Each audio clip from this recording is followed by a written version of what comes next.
क्या आप जानते हैं आखिर फैक्ट्री में रूह अफ़ज़ा शरबत कैसे बनता है? गर्मियों का मौसम आते ही लोग कोल्ड ड्रिंक पीना शुरू कर देते हैं, लेकिन रूह अफ़ज़ा की जगह कोई ड्रिंक नहीं ले सकता। तो आइए सबसे पहले ये जानते हैं कि आखिर फैक्ट्री में रूह अफ़ज़ा कैसे और किन किन चीजों से बनाया जाता है। सबसे पहले स्टेप में शुगर सिरप को तैयार किया जाता है, जिसके लिए चीनी के इन बोरों में से चीनी को इन फ्लोर पर लगे कंटेनर में डाल दिया जाता है और फिर इस फ्लोर के नीचे एक टनल के द्वारा ये चीनी बॉइलिंग टैंक में चली जाती है। बॉइलिंग टैंक में पहले से ही गर्म पानी भरा रहता है, जिसके कारण इसमें डाली गई चीनी जल्दी ही घुल जाती है और फिर इसे बंद करके 115 डिग्री सेल्सियस तापमान पर उबाला जाता है। इसके बाद दूसरे स्टेप में ऑरेंज और पाइनएप्पल जूस को एक बड़े से टैंक में डालते हैं और एक पाइप के जरिए ये फ्रूट जूस उस शुगर सिरप बॉइलिंग में जाकर गिर जाते हैं और ये अच्छी तरह मिक्स हो जाते हैं।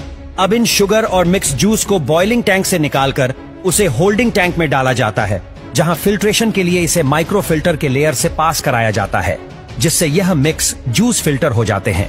तो अब तीसरे स्टेप में रूह अफ़ज़ा शरबत की फ्लेवर को तैयार किया जाता है, जिसे यहाँ की भाषा में अर्ग कहा जाता है।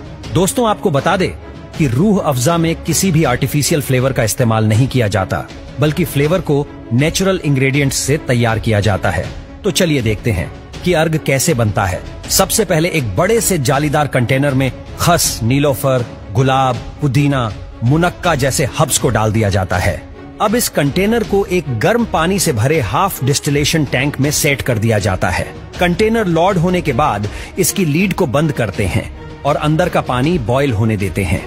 इस प्रोसेस में हर्ब्स स्टीम के साथ अपना ऑयल और फ्लेवर छोड़ते हैं और अब इस स्टीम को कंडेंसेशन प्रोसेस के जरिए इसे ठंडा करके लिक्विड में कन्वर्ट कर दिया जाता है। यहाँ आज भी पुराने तरीके से अर्क को निकाला जाता है, ताकि रूह अफ़ज़ा शरबत का वही पुराना टेस्ट बरकरार रहे।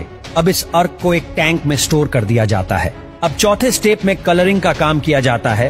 रूह अफ़ज़ा का कलर सुर्ख लाल होता है, जिसके लिए परमिटेंट फूड कलर का इस्तेमाल किया जाता है। इस कलर को डोसिंग टैंक में ऐड कर दिया जाता है और अब पांचवा स्टेप होता है मिक्सिंग का, जिसके लिए मिक्सिंग टैंक में शुगर मिक्स जूस को डालते हैं और अब इसमें कलर और अर्ग को डाल दिया जाता है। यहाँ इन्हें 1 घंटे तक अच्छे से मिक्स किया जाता है। इसके बाद अब तैयार है सुर्ख लाल रूह अफ़ज़ा शरबत। तो अब इस फाइनल मिक्स के सैंपल को क्वालिटी चेकिंग के लिए लैब में भेज दिया जाता है। चेकिंग के बाद अब तैयार है ये बॉटलिंग के लिए, जिसके लिए इन बोतल को कन्वेयर बेल्ट पर अलाइन कर दिया जाता है और बोतल को माइक्रो फिल्टर एयर से वॉश किया जाता है। मतलब कि हाई प्रेशर वाली साफ हवा से इसकी धुलाई की जाती है, जिससे बोतल में कोई भी गंदगी नहीं रहती। आगे बढ़ते हुए ऑटोमेटिक फिलिंग मशीन के जरिए इसमें रूह अफ़ज़ा को भर दिया जाता है। यहाँ हर मिनट में 265 बोतल भरी जाती है। आगे बढ़ते हुए इन बोतल पर कैप को लगाकर इस पर लेबलिंग कर दी जाती है और इन्हें बॉक्स में पैक कर दिया जाता है। तो कुछ इस तरह तैयार होती है रूह अफ़ज़ा शरबत। दोस्तों, क्या आपने कभी रूह अफ़ज़ा शरबत को ट्राई किया है और इसका स्वाद आपको कैसा लगा? हमें कमेंट में जरूर बताना।